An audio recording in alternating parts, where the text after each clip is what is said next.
Melody Shari had spent years rebuilding her life, piece by piece. What Martell Holt did to her almost broke her completely. Not just in public, but in her heart and spirit. The betrayal from her husband was like a storm that tore everything apart. But somehow, she found the strength to rise again. Her fans had watched her climb out of the wreckage. They saw how she turned heartbreak into determination, and pain into power. Slowly, Melody became the woman everyone admired, confident, graceful, and uncheckable. It seemed like she had finally surrounded herself with people who truly cared about her. She smiled again, laughed again, trusted again. But just when it looked like her story was finally turning peaceful, another wound appeared, deeper than before. This time, it didn't come from a cheating husband. It came from someone Melody once called her sister, Stormi Steele. At first, their friendship seemed like something unbreakable. Melody and Stormi were the power duo of love and marriage. Huntsville, two strong, ambitious women standing together in a world full of drama, cameras, and whispers.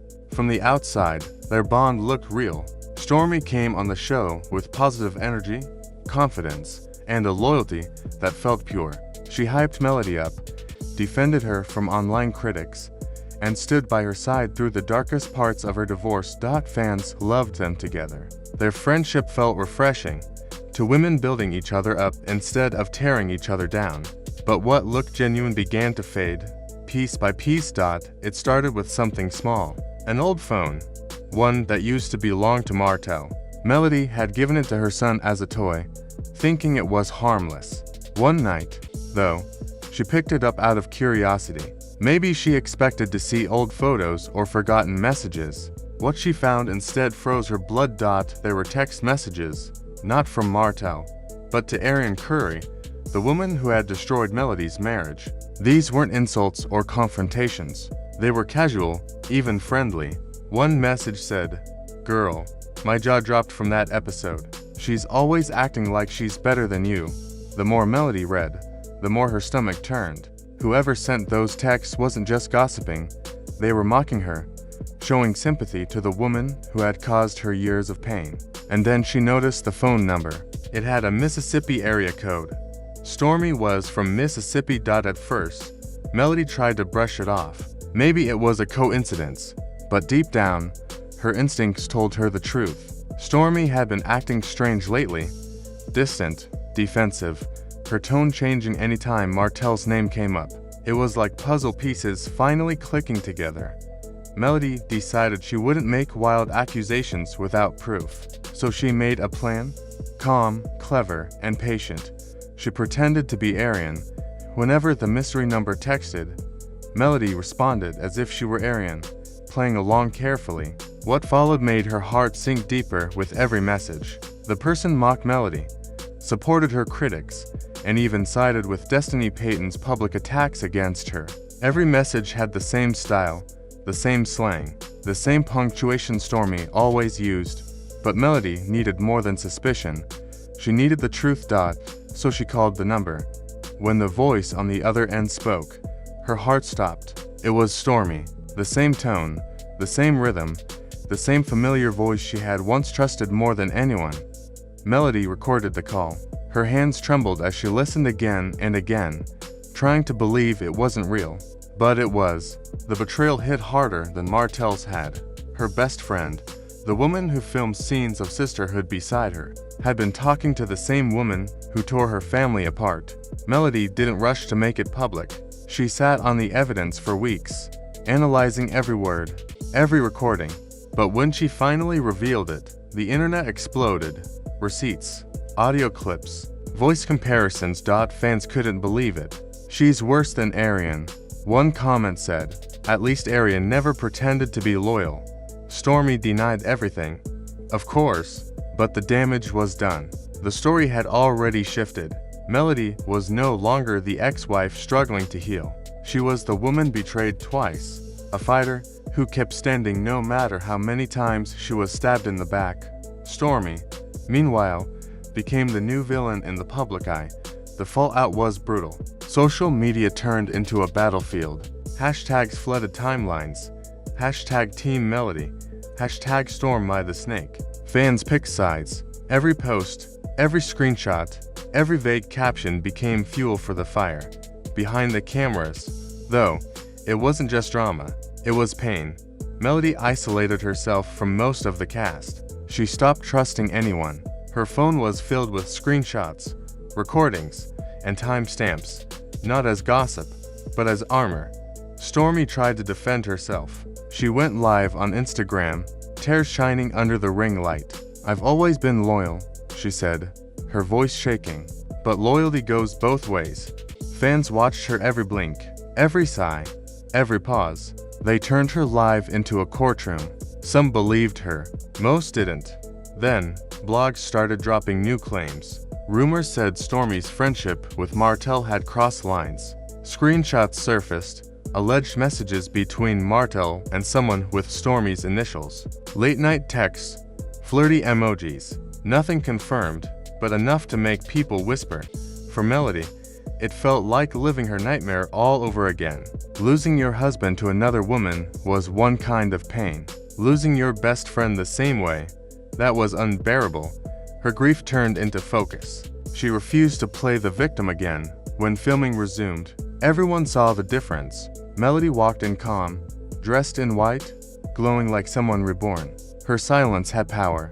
Her words were sharp, controlled, and honest. During her solo interview, she said quietly, "Sometimes, the people who shout, 'I've got your back,' are the ones holding the knife." That one line went viral. It became the clip everyone replayed. Meanwhile, Stormi's silence grew heavier. The brand deals stopped calling.